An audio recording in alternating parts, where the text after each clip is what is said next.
aking status kanina. So, yes, finally, napagbigyan niya ako na interviewin ko si Paye.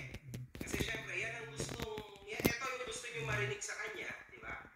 Marami kasi kayong mga question. Nag-status ako, then yan, kumuha ako ng 10 questions na galing sa status na nilagay ko. Paye, ito yung una kong tanong sa'yo, no? Natanong ng mga tao sa akin. Bakit ang taas ng tingin mo sa sarili mo, Paye? Ano ba ang pinagmamalaki mo? Tanong niya. Followers ko. Okay. Sa FB, meron akong 400. Ikaw ba? Well, ako, meron akong 500,000 followers sa Facebook ko ngayon kasi madalas kasi ako nababan. Yun. Ilan ulit? 500. 500 lang? Yes, oo. Tama. Sa tagal mo sa FB, sa tagal mo sa social media, 500 lang. Parang, pwede ka na mag-retire. Hindi. Kasi nga, syempre, magkaiba kasi tayo ng ginagawa, syempre. Diba? Iba yung sitwasyon natin, alam mo yun. Kaya, magkaiba tayo ng ginagawa. Yun lang naman eh, followers ko. Sa TikTok, meron akong almost 3M. Ikaw? Hindi ako mahilig mag-TikTok. Hindi para sa akin yan. Pero, meron akong 100K na followers sa TikTok. Pero, para sa akin kasi hindi ko makita na magandang marketing ng TikTok. Para sa akin lang. Sa'yo yun kasi hindi ka Gen Z. Okay. Sige. Good. So, recap. Ang recap natin sa tanong ng kahombre ko ay bakit ang taas ng tingin mo sa sarili mo is yung dahil sa followers. Oo, yun lang. Sige. Second question. Kailan ka kaya mawawala sa Toro family? Bakit feeling mo super sikat ka na? Sikat ka ba? Hindi ako to yung mga tao nagtatanong sa'yo. Baka kasi ma-offend kayo. Hindi mo naman ako interviewin kung di ako sikat. Ikaw nga, hindi kita kilala eh. Saka... Yes, syempre.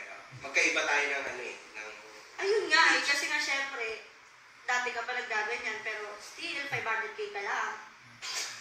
Okay. Ako almost 2M sa TikTok. 1 year. 1 year lang yun. Ikaw. Wow. Guys, grabe. So, okay. So, grabe. Iba talaga yung power. Malakas talaga to Pero ano ang sagot mo dun sa kailan ka kaya mawawala sa Toro family? Sa totoo lang, ang tagal ko lang gustong umalis. Nagbabalak na ako mag-condo, di ba? Kaya na? Opo.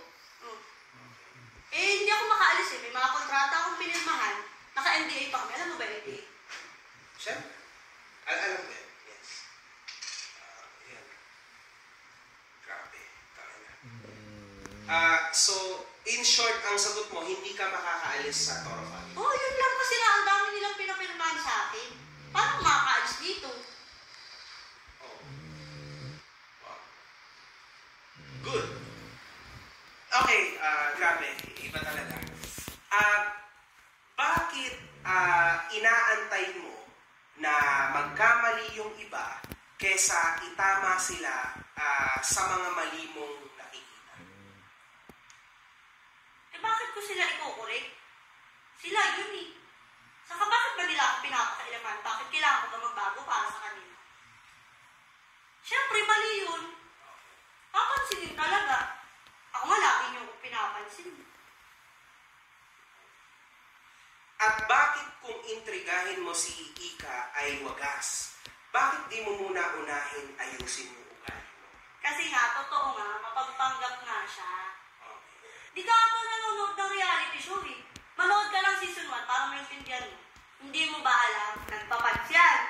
Nagtitiktok yan sa kanila, kita yung puwet ng bata. Hindi ko yan alam, unfortunately. Sige. Bakit parang inggit ka sa pagiging totoo ni Ika? Ba't ako maiinggit? Ano ba kakaingitan sa kanya? Hello, sikat ako, 2M. Ano kakaingitan ko sa kanya? Siya masyado siyang padisente. Ako totoong tao lang ako eh.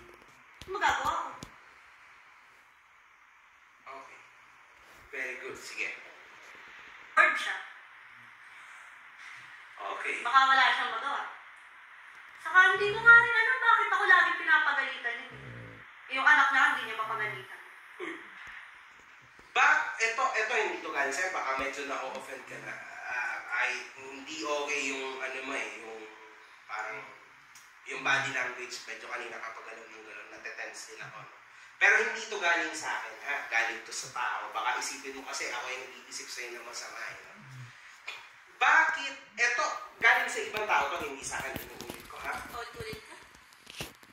Para lang sure. Grabe, Tony. Bakit ang sama ng ugali? Hindi naman daw basehan yung lumaki ng kulang sa aruga para maging ganyan. Bakit nakaikialam kayo? Ikaw ba naman pangalanan ka ng Lucifer, di ba? Sino hindi sasama ang loob doon? Tapos sabihin nyo, ganito ako. I mean, bakit ang sama ng ugali mo? Yun ang question no? Anong magagawa ko? Ganito ako. Alam mo magbago ako for you. Hindi ako hindi ako. Oh, bakit? Bakit kailangan ko magbago para sa inyo? Napapakain niyo ba ako? May gusto pa akong Bakit kailangan ko mag-please sa inyo na tanggapin niyo ako ganyan? Or kailangan ako yung magbabago sa sarili ko? Kasi, wala akong pakialam sa inyo eh. Okay. Bakit pinapakailaman niyo ako? Yun yung point. Bakit kailangan niyo akong pakailaman? Ganito ako. Kaya nga reality show, di ba? Kaya nga reality show. Kung ano ako, yun. Wow. Nagiging totoo lang din siya. Sa lagay na ito talaga totoo siya. Okay. Bakit laging galit si Tyrone niya sa'yo? Hindi ko alam. Siguro, higit na rin siya sa akin. Alam mo naman, sensitives, di ba? Alam ba yun? Ay, hindi. Siyempre, hindi mo alam. Tyrone niya? You think so? Talaga? Si Tyrone niya parang ang pagkakaalam ko sa kanya, talagang sobrang famous siya kasi sikat na sikat si Tyrone niya. You really think that? Paano ko ba masasabing hindi higit sa akin si Tyrone niya? The way na lang pananamit ko, ginagaya niya rin. Okay. Pero may napanood ako na parang napagsabihan ng Mami On si Tyrone niya na dahil dun sa panty na parang ginagaya ka. Sa tingin mo ba hindi ka nagiging masamang example sa bata? Alam mo, MG, Okay. may magulang yan, hindi sila mag-correct. Bakit ako?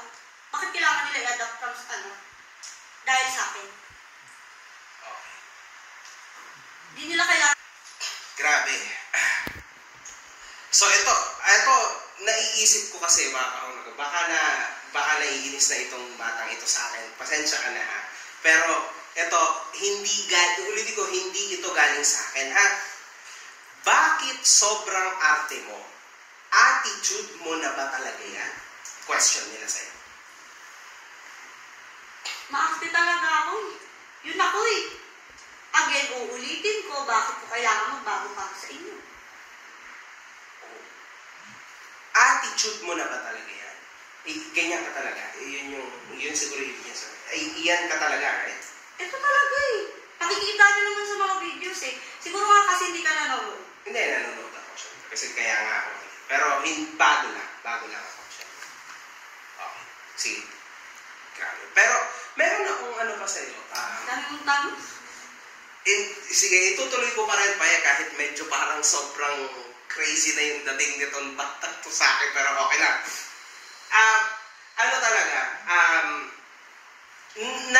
Nadawit ka sa iba't dalawa na ata to na scandal dun sa, hindi scandal na kung anong ginawa mo, pero kumbaga yung scandal doon sa famous na fair na pinuntahan mo, hanggang ngayon naghahanap ng sagot yung mga tao na sa'yo.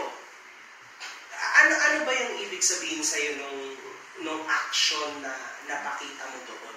Normal ba yun ng mga Gen Z ngayon? Ano ba yun? Or ikaw lang talaga yun? Alam niyo, pagod ako noon, kaya wala akong pakialam kung masungit lalapitan ko kayo. Okay. Kahit ikaw naman napapagod ka, di ba? Yes, oo. Napapagod tayo lahat, syempre. Yes. Eh kung ano man napakita ko doon, eh di ayun. Paano isipin nyo? Ayun na yun. Okay. Pero hindi ka naawat dun sa babae na tumila para lang kay mami. O, alam mo, di ba, medyo... Nag-sorry na nga ako sa kanya. Okay. Ano pang gusto niya?